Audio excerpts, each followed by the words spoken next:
atau bisa disampaikan melalui chat. Kemudian yang kedua, pertanyaan diajukan secara singkat, padat, dan jelas, serta diskusi dibagi menjadi 2 sesi, dan masing-masing sesi terdiri dari 3 pertanyaan. Baik, langsung saja kita mulai sesi diskusi pertama. Saya persilakan kepada para hadirin untuk bertanya.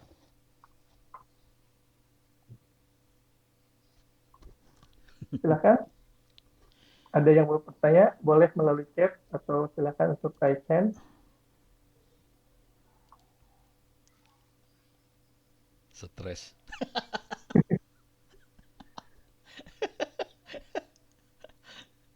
Terpukau Pak dengan Bapak kali ini. Awan.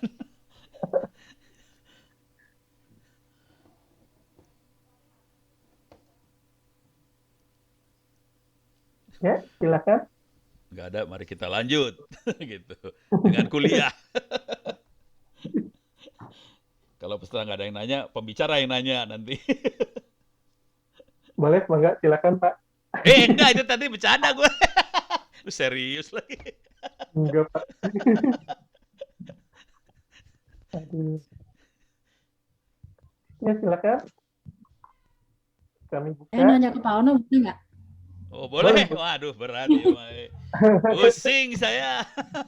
Silakan Bu Enggak, Tita. Saya justru siap-siap kan jantungan karena ini. ini karena ini bukan bidang saya, jadi memang saya kan kalau urusan teknologi yang ini sebagai pemakai sih Pak sebenarnya. Iya. Dan apa yang mau saya tanyakan justru pengalaman nih Pak. Tadi kan ceritanya positif, cuman kita harus belajar juga dari yang resikonya apa gitu. Jadi apa yang harus diperhatikan supaya ini semua aman dan sebagainya gitu gimana Pak? Oh, oke Bu. Kebetulan anak saya, menantu saya dari FSRD juga Bu. Jadi cuman seni murni. Jadi sama jurusan Bu Tita lah. Oke, masalah ini ya, masalah security ya. Saya kasih contoh real aja lah. Jujur sih kebanyakan penipuan yang banyak. Kejadian penipuan. Saya masuk ke YouTube aja, channel saya aja. Biar kelihatan contoh realnya bagaimana penipuannya. Dan penipuannya nggak tanggung-tanggung ya. Penipuannya, kenapa masuk YouTube Premium? Masuk Ono Center. Sorry. Iya, Nono Center. Oke. Oh saya udah share screen ya. Saya akan masuk Ono Center dan saya pengen ngeliat komentar di sini. Saya akan, sorry, stop dulu. Saya akan lihat komentar. Mana dia komentar? Komentar. Kok nggak ada sih komentar? Aduh, kemana komentarnya? Manage video. Oh, di sini dia. Bentar, saya pengen ngasih lihat komentar. Jadi pengen ngelihat nih di komen ini ya. Saya komen ini, sekarang saya akan ngambil keywordnya gini. Keywordnya juta atau JT. Kan orang-orang suka kalau komen, nih, ini kejadiannya. Ini saya pengen tahu hack judi online biar menang gimana Om. Pertanyaan gitu nih. Terus ada lagi nanti kalau di bawah-bawah ada yang ketipu. Saya ganti ya. Jadi banyak sekali orang yang pengen jadi hacker dan ngejebolin. Jadi penyerang tuh banyak banget. Yang kedua adalah kata kuncinya tipu. Nah, ini nanti keluar lah. Oke. Kalau mau lihat identitas penipu gimana? Oke, saya kena tipu 1 juta rupiah, masih kecil. Coba kita lihat lagi di sini, ke bawahin lagi ya. Nanti kelihatan banget. Saya ketipunya parah-parah sih ketipunya. Kok lemot sih? Ketipunya ada yang berapa puluh juta gitu. Jadi teknik yang dipakai penipuan sih. Dan ini sebabnya banyak sekali bank segala macam sekarang ini minta tolong saya untuk memberi bekal pada pegawainya karena mereka rata-rata pegawai kerja di rumah supaya bisa pakai internet dengan aman. Jadi kebanyakan penipuan. Kita nyebutnya social engineering. Kira-kira gitu Bu Tita. Tapi kalau teknik serangan yang lebih parahnya ada lagi sih, cuman nggak ntar aja dah, panjang ceritanya. Itu dulu. Ini udah ada pertanyaannya lagi yang lain nih.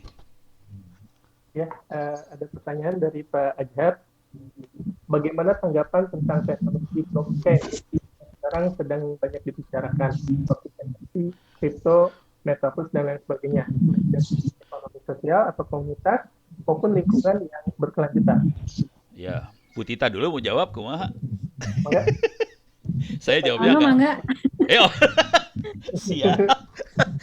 Soalnya Ono akan jawabnya kental teknologi nih jadinya. Kira-kira gini lah. Yang namanya blockchain, kalau Anda belajar dalam blockchain itu database sih sebenarnya. Cuma database-nya dienkripsi. Konsekuensi dienkripsi tidak bisa dirubah. Jadi kalau kita mencatat sesuatu, misalnya saya bertransaksi sama A 100 juta, ya udah nggak bisa dirubah. Konsekuensinya itu. Tapi di satu sisi karena tidak bisa dirubah jadi aman banget. Jadi asal ngerti yang namanya blockchain seperti itu. Kemudian blockchain itu dikembangkan di Ethereum dan sebagainya berkembang. Dia tidak hanya mencatat transaksi, dia bisa kayak mencatat kepemilikan, gitu ya. Kalau kita tanah kan ada yang namanya naon teh, orang hukum teh yang ngurusin tanah teh. Jadi lupa gue. Orang hukum yang ngurusin tanah teh bukan advokat ya. Itu ya. Ingat gak Pak Endang? Ya, ya pokoknya ada orang hukum yang ngurusin kayak gituan kan. Nah, itu kan mencatat di lembar negara lah, tanah ini punya siapa. Nah, si blockchain dikembangkan ke arah situ, akhirnya kita bisa nyatat kepemilikan di Ethereum. Itu yang keluar jadi NFT dan sebagainya, kira-kira itu.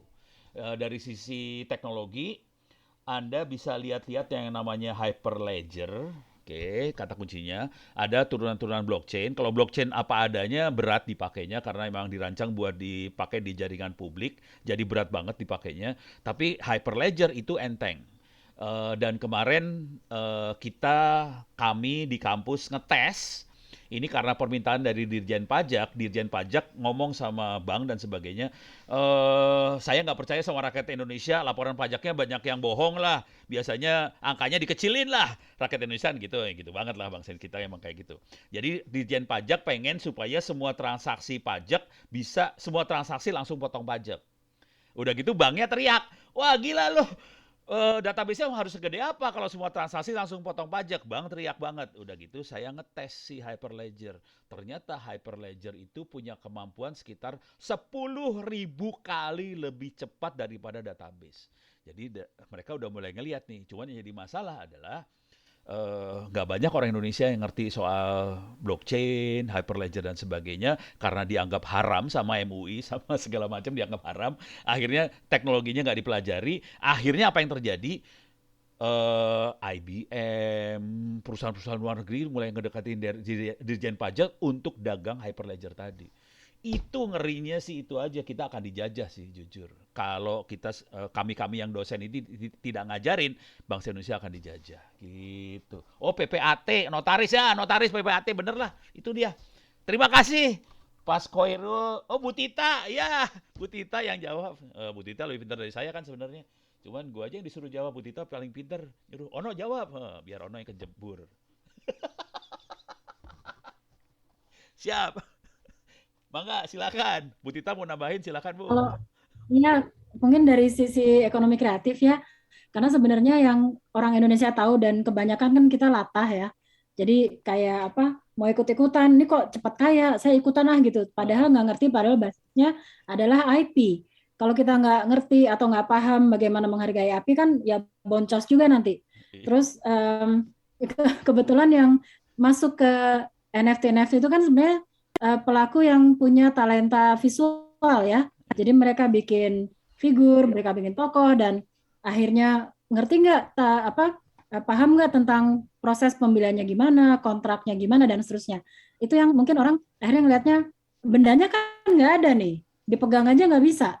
Tapi kok rekeningnya bisa pengaruh ke aktivitas itu. Nah itu yang sebenarnya tantangannya di situ sih. Dan mungkin dari 270 juta manusia Indonesia, paling hanya segelintir yang ngerti dan yang main beneran, yang akhirnya mungkin harus ada semacam kayak sistematika untuk ngasih tahu orang Indonesia ini gimana sih pemahamannya tentang ini. Kalau enggak kan nanti kata Pak Ono juga tadi, kalaupun belum sudah dilarang, gimana caranya kita bisa ngerti gitu.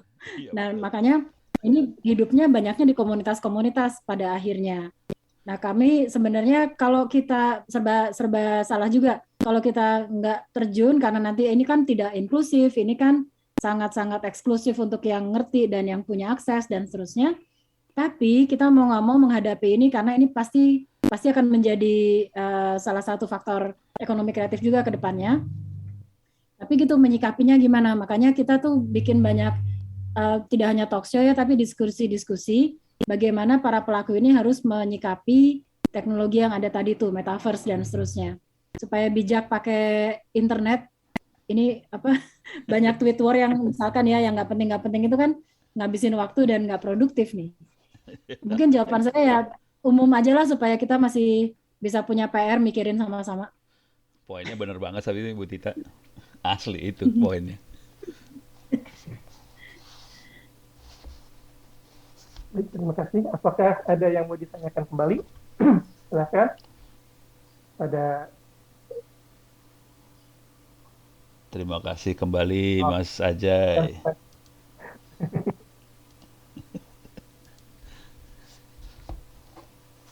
ya silakan, masih ada waktu.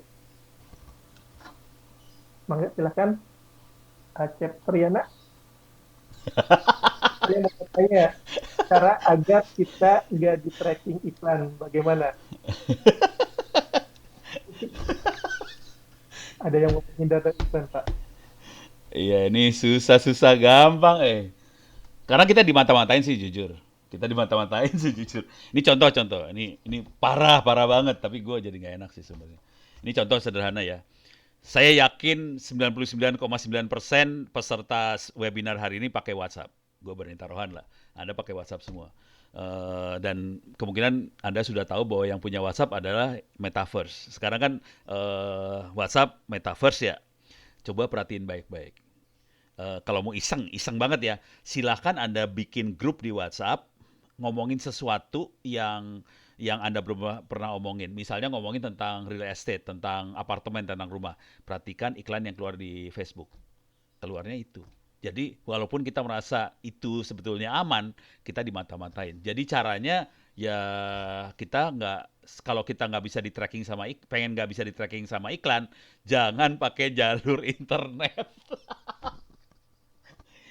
Soalnya internet parah banget. Mata-matanya parah. Nggak tahu. Bu Tita, sok silakan. Gue mah ekstrim. Iya, kita nggak bisa sembunyi sih. Kita tuh semacam rela mengeluarkan data, terus kita taruh di medsos, kita pampang di foto, pamer-pamer justru kan. Iya, Itu itu. sebenarnya kan kayak gini Pak Ono, saya tuh nggak suka ya ngisi-ngisi kayak kuis, iklan, apapun main-main di Facebook atau internet. Karena itu sebenarnya. Emang. Jadi kan meskipun tampaknya iseng ya kayak sebutin 5 film yang kamu nggak bisa lupain gitu. Atau sebutin makanan favorit. Itu sebenarnya kan sedang Survei. ditambang kitanya tuh Iya, informasinya. Iya, betul.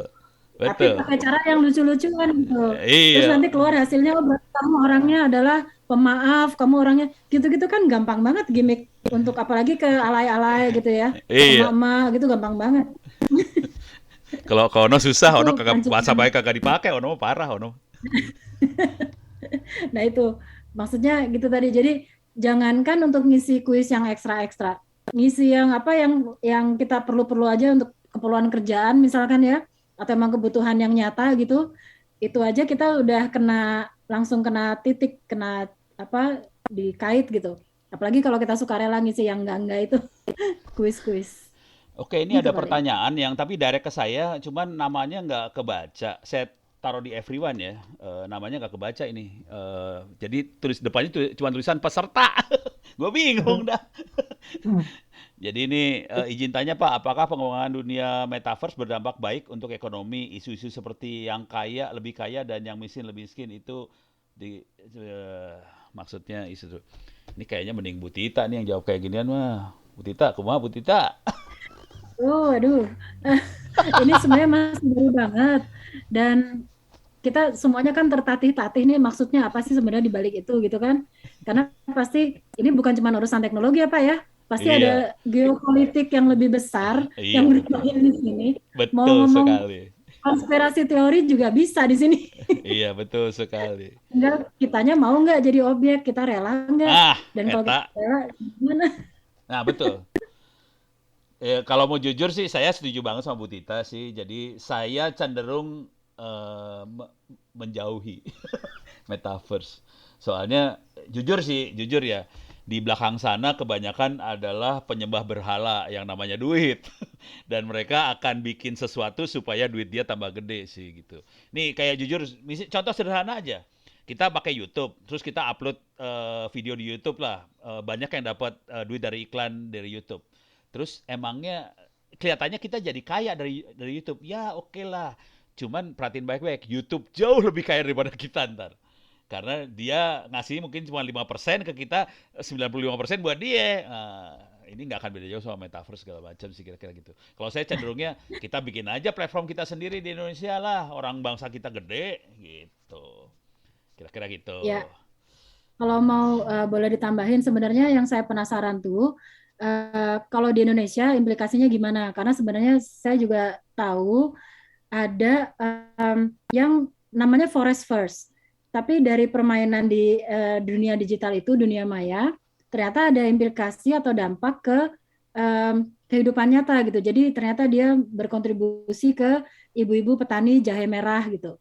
Jadi menyambungkan antara yang Oh. metaverse di sini, terus tapi dia dari sekian dampak pembelian itu, lalu karena yang mengerjakan ini Hara itu Pak, Hara Oh. apa yang farming itu ya. Baru Jadi, dengar saya nah baru dengar. tapi nah gimana caranya supaya cocok dengan kita gitu. Jadi bukan kita di mining terus atau Iya kita betul. jadi main duit terus, tapi dampak nyatanya gimana ke pertanian, ke perikanan mungkin ke apapun unsur yang memang keseharian kita ya dan menyentuh ke masyarakat yang di grassroots Iya akhirnya. betul. Itu yang mungkin dieksplorasi nanti Pak Ona ya. Saya juga nggak terlalu ngerti. Ya itu bagian dari kita eksplorasi. Itu buat gelar S4 biasanya atau S5 biasanya. Sudah Sudah multi beyond gelar kita. S3 juga. Sok mangga Pak Nanti mungkin moderator. cara-cara gelar juga akan beda Pak dengan cara kampus apa ITTS tadi kan. Oh iya, kita udah mulai ngaco nih. Jadi dikit ya ini jadi iklan nih ya punten biar Uniku panas sama ITB panas Bu Tita kan ITB. Jadi kita di kampus Radi Gelo. Jadi Anda di ITTS Anda kalau punya produk Anda tidak usah bikin tesis tugas akhir men. Gitu. Terus kalau mau kuliah, kalau punya buku sesuai dengan kuliahnya bisa nggak usah dikerjain. Gitu. Udah mulai kacau deh. Kita ngadopsi kalau Anda emang jago di lapangan ngapain lu harus kuliah lagi yang kuliah yang ini gitu. Gitu Pak. Sok mangga silakan ah. Ya, silakan. Masih ada lagi yang mau bertanya? Kita sudah masuk ke sesi kedua. Kita masih punya waktu sekitar 10 jam lagi. Terus ya. Boleh Pak, nanti Bapak ke sini. Jauh aduh Kuningan mah aduh pakai tol. Tapi udah pendek sekarang mah. Pak, saya mau nanya yang tadi barusan. Ya. Eh, Bapak bilang yang udah kita kan apa bangsa besar nih kita bikin sendiri aja. Nah, bikin sendiri aja itu kan sebenarnya udah terjadi ya, tapi sporadis. Ya. Apakah butuh apa nih kebijakan atau butuh apa nih fasilitasi atau apa nih supaya masif gitu se Indonesia? Kalau saya sih ngelihatnya lebih ke arah ilmu ya, kampus, pendidikan. Soalnya banyak kan ide-ide geblek ini kan datangnya dari kampus-kampus. Memang nanti aslinya sporadis, tapi kalau ini kan kita udah enak ya, kita udah online, kita saling kenal segala macam. Nanti kalau kita mulai bikin pelan-pelan antar kampus dan antar kampus kan biasanya saling lirik melirik, intip mengintip. Nah, sporadis ini lama-lama jadi merakyat banget. Dan saya ngelihat banget di Wajan Bolik kayak gitu polanya. Jadi pelan-pelan saling ngintip, gue juga mau dong. Kayak me too, saya juga mau, tapi lama-lama semua gitu. Nah itu. Tapi kuncinya adalah gimana nyebarin tadi sih. Wah ini ada banyak pertanyaan, tapi ada beberapa yang direct ke saya. Punten saya posting ulang nih pertanyaannya. Ini dari Pak Baik, Hoirul saya posting juga nih ya. ya.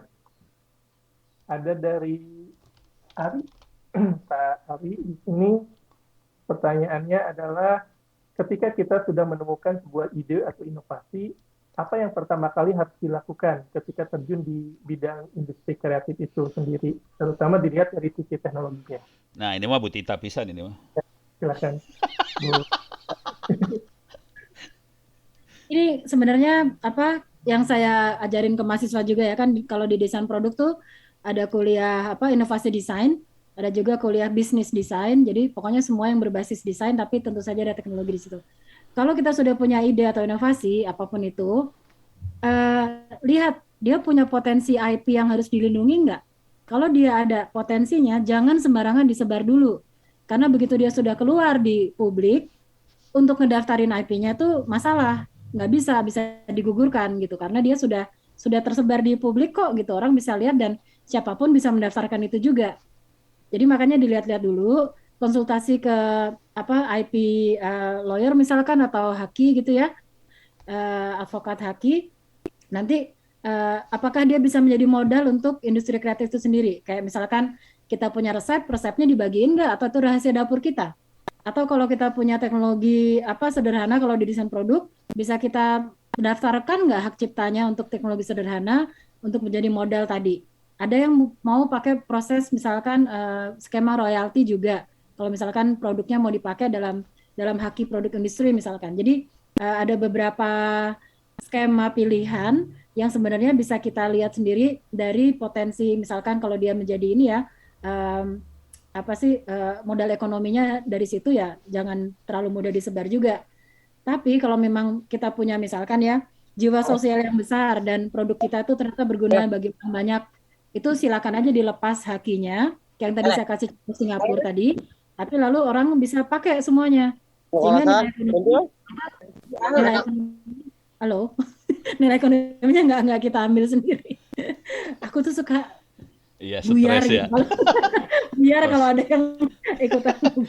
Bu Tita ada pertanyaan Kira-kira lagi loh, Bu Tita. Ada pertanyaan lagi buat Bu Tita tuh di bawah. Oh iya, Tantangan apa tantangan saja? Oh, tuh. yang kira-kira terjadi saat tantangan kita apa sebagai yang komunitas. biasa terjadi saat kita sebagai komunitas pelaku ikraf akan bersinergi dengan pihak pemerintah untuk melakukan 10 prinsip kota kreatif. Tantangannya biasanya adalah satu, political will dari pemerintah itu sendiri. Kalau ada political will yang memang mau membuka kesempatan itu, ya tinggal jalan. Tantangan kedua adalah bidangnya apa dulu, karena kalau misalkan kita lihat ya, yang namanya aircraft itu kan biasanya nomenklaturnya masuknya ke dalam dinas yang bisa disbudpar, bisa bapedanya, bisa apapun itu. Tapi biasanya ini sub-sub urusan. Karena urusan pertama pemerintah itu adalah infrastruktur, kesehatan, pendidikan, apapun itu ya. Sehingga kalau kita masukin yang namanya kreativitas, termasuk pariwisata ya, itu sebenarnya masuk sub-sub urusan. Jadi kayaknya pendanaannya pun nggak akan dapat porsi yang lebih besar. Makanya kalau untuk mau jitu, caranya adalah yang kita lakukan dengan indeks tadi.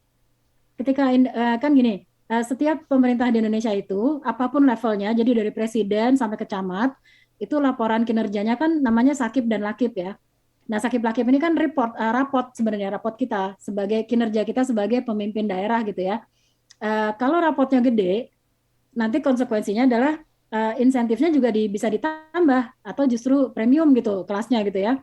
Jadi kalau kita bisa komunikasikan ke Pemda bahwa dengan melaksanakan 10 prinsip ini, nanti laporannya Ibu Bapak naik loh. Kalau laporan daerahnya naik, bisa dapat jatah APBD yang mungkin bisa dikasih tambahan dari APBN kayak gitu-gitu. Jadi menyatukan, yang penting nih kata kuncinya adalah menyatukan interest dari kedinasan atau Pemda dengan interest kita. Cari kata kunci yang sama, yang kalau di mereka ada mata anggarannya misalkan ya, tapi di kita ada tujuan akhirnya, yaitu misalkan kapasitas yang naik lah, atau pemasaran yang lebih luas lah, apapun itu. Jadi saran saya sih itu, dekati dinas yang tepat, dekati pakai kata kunci mata anggaran yang mereka ngerti, karena sebenarnya sebagai birokrat mereka nggak bisa melakukan di luar yang ditentukan oleh RPJMD atau Rencana Pembangunan Jangka Menengah Daerah. Kalau kita bisa dekati, bisa akses ke informasi itu, dan kita tawarkan program yang sebenarnya 10 prinsip, tapi juga nyambung ke Rencana Pembangunan Daerah, nah itu udah deh, tinggal jalanin aja sebenarnya. Gitu, Bang Anjay. Ini ada pertanyaan ke Untuk saya ya. ya, Ini dari Mas Khairul sebetulnya, terus saya copy paste aja lagi ke semuanya ya. Jadi Mas Khairul nanya, izin tanya bagaimana tanggapan Pak Ono tentang kurikulum kampus yang tidak mengikuti perkembangan teknologi. Ya tanggapannya ya jelek ya. Jawaban singkatnya jelek. Nggak baik sih sebenarnya. Tapi apakah kampus masih relevan dibandingkan dengan bootcamp-bootcamp? Nah itu yang jadi seru. pertanyaan kedua jadi seru. Jadi sebaiknya emang kampus ngikutin program teknologi, sebaiknya. Tapi itu jadi tantangan buat dosen, rektor, dekan segala macam supaya kampusnya ngikutin program teknologi. Nah, yang seru, apakah bootcamp jadi lebih relevan daripada kampus? Nah, ini saya kasih contoh real, kejadian beneran. Ini sedang terjadi di kampus saya, ITTS ini. Kan kita tadi saya kasih lihat kita kerjasama sama Huawei ya. Huawei akan ngasih teknologi yang terbarunya dia untuk bikin aplikasi Android. Nah, terus saya manuver dalam kampus. Saya bilangnya gini, dosen-dosen kuliah programming, UTS-nya dibuang, diganti sama sertifikat Huawei. Jadi kita memasukkan sertifikasi internasional tadi, kalau Anda berhasil dapat sertifikat, UTS-nya langsung di set secara manual dapat nilai 100. Jadi kita kawinkan antara bootcamp tadi dengan kuliah yang ada di dalam kampus. Dan ini pimpinan harus manuver banget kayak gini. Saya harus maksa itu. Dosen programming jadiin gini ya, gitu. Cuman yang nggak ngikutin bootcamp jadi lu ujian normal gitu. Tapi yang bootcamp nilai langsung 100. Jadi kita karena jujur terus terang, perusahaan-perusahaan di luar mereka banyak nyari kampus-kampus di Indonesia untuk indoktrinasi sih, sebenarnya cuci otak tentang produk dia. Ya udah kita terima aja cucian tadi kita terima supaya otak kita jadi bersih, jadi nggak butek ngelihat dosen ngajarnya yang lama-lama aja, masukin aja ini semua. Jadi tapi caranya kita kawinkan gitu. Nah ini masukan buat Uniku supaya rada gelo kayak ITTS lah, guys. Tapi jawaban singkatnya relevan banget karena kampus ini jujur perusahaan-perusahaan di luar sangat ngelihat kampus. Kalau mereka datengin Anda satu-satu kan nggak mungkin. Mereka lebih senang kerja sama kampus-kampus sih. Jadi bootcamp itu ke kampus itu deket banget sih sebenarnya. Tinggal kampus aja mau nggak merangkul industri-industri luar buat masuk gitu aja sih. Gitu ya, seru ya. Wah ada lagi pertanyaan tuh di bawah Sekarang ya. dengan Yes. Saya jadi kepikiran itu kalau misalkan sertifikasi, jadi nanti relasinya gimana nih dengan asosiasi profesi misalkan, kan mereka yang biasanya punya sertifikasi itu juga. Kayaknya Iya. menarik tuh, terbuka kalau UTS-nya bisa jadi Wah, diganti sertifikat. saya sih mau banget. Apalagi kalau gratis. Kita dari Huawei gratis soalnya. Soalnya jadi ini jujur Bu Tita, jujur nih. Ini kan kita kampus kecil, kampus swasta ya. Harus ngelawan lulusan ITB kan susah. ITB kan nama besarnya udah besar banget. Jadi susah ngelawannya. Jadi caranya kita ngelawan, nah ini bukan rahasia dulu nih. Caranya kita ngelawan kampus besar adalah kita kasih bekal sebanyak mungkin ke mahasiswa kita supaya harga jualnya tinggi. Kalau kita cuma ngandalin ijazah sarjana dari ITTS, pasti kalah lah sama ITB, pasti kependem lah sama ITB. ITB pasti kalah banget. Jadi kita harus kasih harga jual tadi. Jadi ya kalau ada nanti asosiasi profesi mau kerjasama, wah kita mah welcome banget lah. Setuju. mantap nih Pak. Ini ada pertanyaan lagi nih. Wah ini direct lagi pertanyaannya, punten. Gua kopas lagi ke everyone lagi ya. Ini dari Mas siapa nih? Ruli. Ini saya copy paste ke everyone lagi ya. Izin tanya Pak, bagaimana menurut Bapak terkait perkembangan machine learning di Indonesia? Apakah sumber daya manusia Indonesia mampu bersaing dengan negara lain yang maju? Jawaban singkat dulu. Kalau dari kualitas dengan kondisi manusianya, sebenarnya saya percaya orang Indonesia pinter. Orang Indonesia nggak bodoh sih asli. Jadi kalau dari sisi kemampuan mampu. Sayangnya ekosistem di Indonesia tidak terlalu mendukung ke arah itu.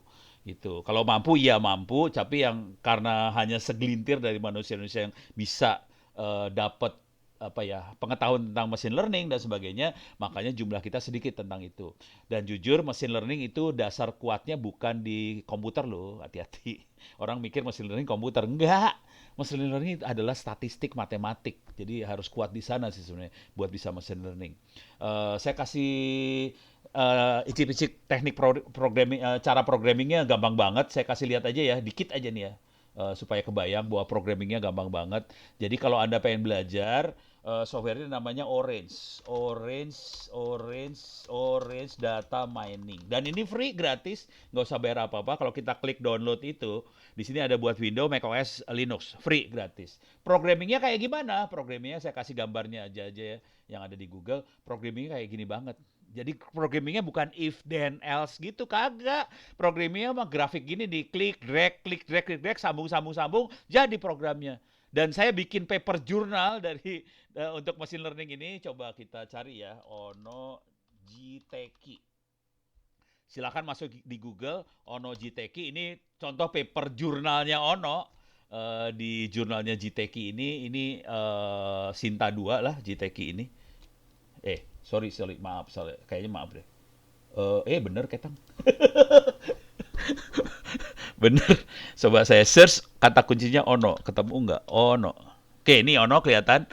Kalau orang lain mah nulisnya satu pasukan yang nulis, Ono sendirian nulis, gelo lah si Ono mah. Ini membandingkan machine learning sama manusia. Jadi juri, kebetulan saya adalah juri satu Indonesia Award, dan saya ini ibaratnya bagaimana, nih kita ke bawah aja, saya ambil ya paper jurnalnya, saya ambil ya. Nih full textnya saya ambil. Oke, sambil nunggu bentar saya kasih cerita. Ini saya download aja. Jadi saya juri satu Indonesia Award. Jadi biasanya orang-orang akan ngasih tulisan tentang si calon penerima award. Dan tiap tahun kita akan terima sekitar belasan ribu orang untuk dinilai. Bentuknya tulisan. Udah gitu Profesor Emil Salim, Profesor Nila Muluk, ini bekas-bekas menteri semua, ada Profesor Fasli juga yang juga wakil menteri waktu itu pernah. Mereka akan nilai. Saya juga nilai karena saya juri juga. Dan udah gitu si organizer mencatat kalau tulisan ini nilainya berapa segala macam. Kemudian saya bikin machine learning. Ini paper Ono tentang machine learning. Oke. Hasilnya adalah, ini hasilnya nih bentar. Saya akan highlight ininya, kesimpulan akhirnya aja ya. Saya highlight kesimpulan akhirnya.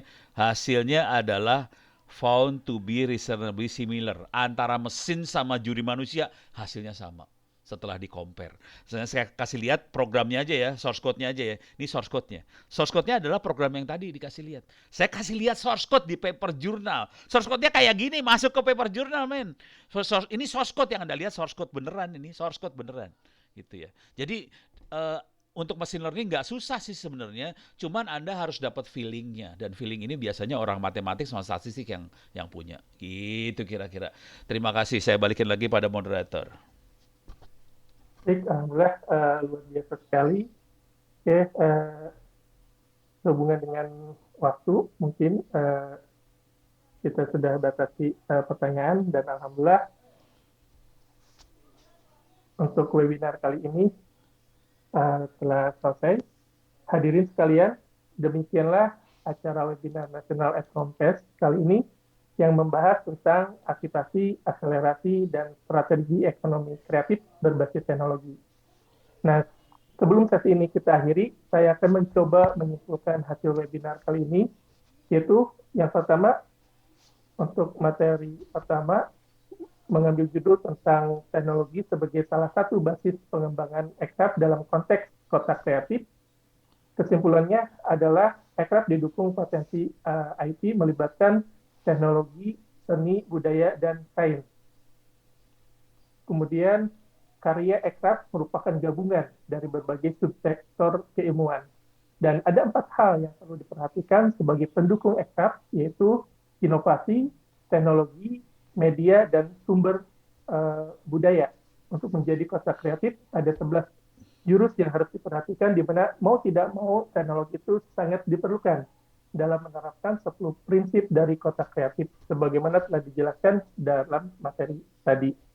Dan untuk yang kedua, materi yang kedua itu membahas mengenai teknologi pendukung dari ekonomi kreatif, diantaranya adalah wajan balik, serta ada OpenBTS yang merupakan teknologi seluler yang dioperasikan di desa. Kendaraan yang membuat aircraft bisa hidup adalah digital economic. Di ekonomi lama, cara berpikirnya adalah seperti pipa, saluran, di mana ada produsen dan ada konsumen.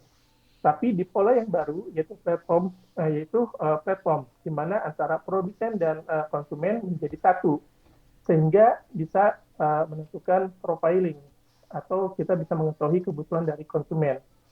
Salah satu contohnya tadi pada saat kita masuk ke toko online, iklan yang kita dapat di media sosial untuk semua orang itu pasti berbeda berdasarkan kata kunci yang sering kita lakukan pada saat browsing ataupun user experience-nya, seperti itu. Baik, para hadirin sekalian, sekali lagi kami mengucapkan banyak terima kasih kepada para materi Bapak Ono Purbo dan Ibu Dr. Rara. Kami sekali lagi kami mengucapkan terima kasih dan juga telah berpartisipasi dalam kegiatan webinar kali ini. Akhir kata, saya selaku moderator undur diri. Semoga kita dapat bertemu kembali dalam seminar lainnya. Terima kasih. Billahi taufiq wal hidayah. Wassalamualaikum warahmatullahi wabarakatuh. Dan acara Waalaikumsalam. kami kembalikan ke MC.